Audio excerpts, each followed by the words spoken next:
तेरा वचन मेरे पाँव के लिए दीपक है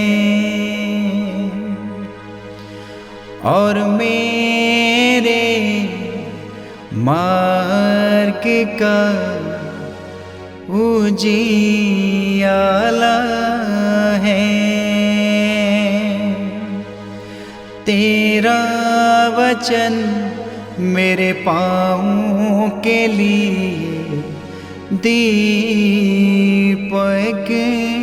है।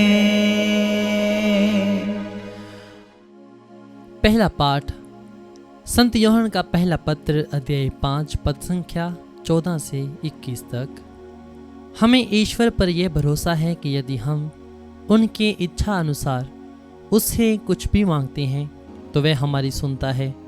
यदि हम यह जानते हैं कि हम जो कुछ भी मांगे वह हमारी सुनता है, तो हम यह भी जानते हैं कि हमने जो कुछ मांगा है वह हमें मिल गया है। यदि कोई अपने भाई को ऐसा पाप करते देखे जो प्राण घातक ना हो, तो वह उसके लिए प्रार्थना करे और ईश्वर उसका जीवन सुरक्षित रखेगा। ये उन लोगों पर लागू है जिनका पाप प्राण घातक नहीं है, क्योंकि एक ऐसा पाप होता है जो प्राण घातक है। इसके विषय में मैं नहीं कहता कि प्रार्थना करनी चाहिए। हर अधर्म पाप है, किंतु हर पाप प्राण घातक नहीं है। हम जानते हैं कि ईश्वर की संतान पाप नहीं करती। ईश्वर का पुत्र उसकी रक्षा करता है और वह दुष्ट के वश में नहीं आता। हम जानते हैं कि हम ईश्वर के हैं, जबकि समस्त संसार दुष्ट के वश में है।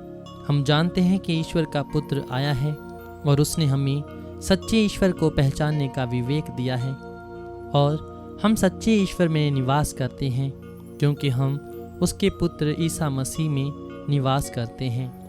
यही सच्चा ईश्वर और अनंत जीवन है। बच्चों, असत्य देवताओं से अपने को बचाए रखो। यह प्रभु की वाणी है। ईश्वर को धन्यवाद। भजन अनुवाक्य। प्रभु अपनी प्रजा को प्यार करता है। अनुवाक्य। प्रभु अपनी प्रजा को प्यार करता है। प्रभु के आदर में नया गीत गाओ, भक्तों की मंडली में उसकी स्तुति करो। इस्राएल अपने सृष्टिकर्ता में आनंद मनाए, सियोन के पुत्र अपने राजा का जयकार करें। अनुवाक्य। प्रभु अपनी प्रजा को प्यार करता है। वे नृत्य करते हुए उसका नाम धन्य कहें, डफली और सितार बजाते हुए उसकी स्तुति करें, क्योंकि प्रभु अपनी प्रजा को प्यार करता और पर दलितों का उद्धार करता है। अनुवाक्य। प्रभु अपनी प्रजा को प्यार करता है। प्रभु के भक्त विजय के गीत सुनाएं और अपने यहाँ आनंद मनाएं। वे प्रभु की स्तुति करते रहें, इसमें सभी भक्तों का गौरव है। अनुवाक्य। प्रभु अपनी प्रजा को प्यार करता है। जय घोष हालेलुया। अनुवाक्य। हालेलुया। अंधकार में रहने वालों ने एक महती ज्योति देखी है।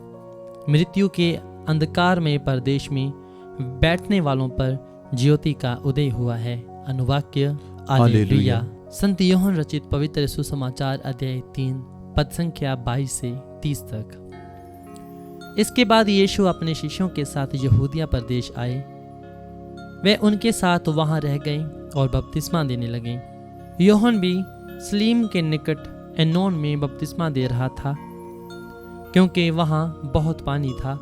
लोग वहां आकर बपतिस्मा ग्रहण करते थे। यूहन्ना उस समय तक गिरफ्तार नहीं हुआ था।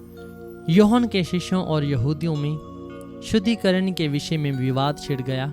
उन्होंने यूहन्ना के पास जाकर कहा, गुरुवर, देखिए, जो यरदन के उस पार आपके साथ थे और जिनके विषय में आपने साक्ष्य दिया था, वह बपतिस्मा देते हैं और सब लोग उनके पास जाते हैं। यूहन्ना ने उत्तर दिया, मनुष्य को वही प्राप्त हो सकता है जो उसे स्वर्ग की ओर से दिया जाए। तुम लोग स्वयं साक्षी हो कि मैंने ये कहा है, मैं मसीह नहीं हूँ, मैं तो उनका अगर दूत हूँ। वधू वर की ही होती है, परंतु वर का मित्र जो साथ रहकर वर को सुनता है, उसकी वाणी पर आनंदित हो उठता है। वह आनंद ऐसा ही है और अब वह परिपूर्ण है। ये उचित है कि वह बढ़ते जाएं और मैं घटता जाऊं। ये प्रभु का पवित्र सुसमाचार है। ख्रिस्त की जय।